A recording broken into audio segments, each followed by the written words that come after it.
everything that's happening in your life, you keep putting it out there, whether it's promos or what, shoots that you're doing. So I remember, for me, the first time I felt a sense of this overbearing, like something is overpowering me with social media, was during the time of Satya Prem Ki Katha, when the movie was coming out, because I'd just been married. And I suddenly felt like there was this very weird negativity that was going on about, just certain scenes, usne ye kyun kiya hai, wo kyun kiya hai. And maybe it was to do because, oh, now she's married and all of that.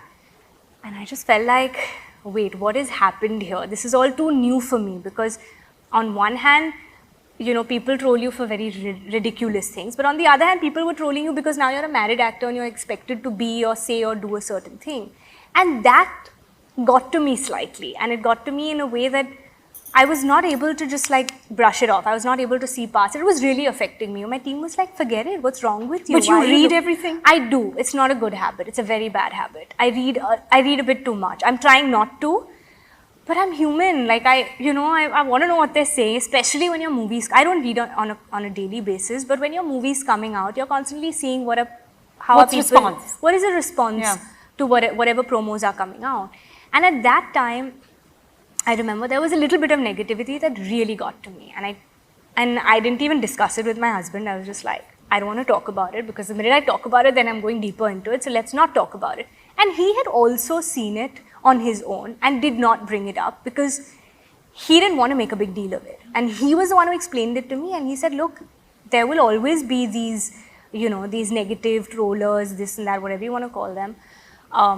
But if you're going to give so much importance to this and be sitting at home and crying and behaving like, shit has hit the roof right now, what's wrong with you? You don't know them. They don't know you. These could be like certain fans who are not happy we got married. Like, just let it be. Like, they'll grow up. But why are you going into that? Why are you letting it get to you?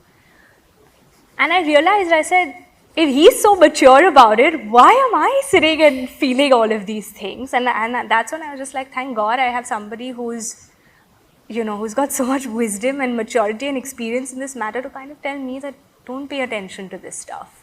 Just let this stuff go. There's so much happiness. I think as human beings, we tend to, even if there are 15 people saying amazing things about you, you'll tend to look at that one person who's saying something negative. Always. And that is something we need to change. That's something I need to change. I realized that I need to focus on these 15 people who've taken out the time to write something so moving and so sweet and so touching, and I'm ignoring them for one person who God knows had a bad day and for no rhyme or reason has given you something that really means nothing. Why am I focusing on that one person? So I think it kind of puts things into perspective. It makes you realize that you need to focus on the positive. And in a world of social media, there's a lot of, there's both. There's positives, there's negatives. You have to focus on the positives if you want to be a sane person in this industry, for sure, any industry actually. Yeah. But it's wonderful that Sid is able to help you steer through these. In this case, he really did. I have to say that.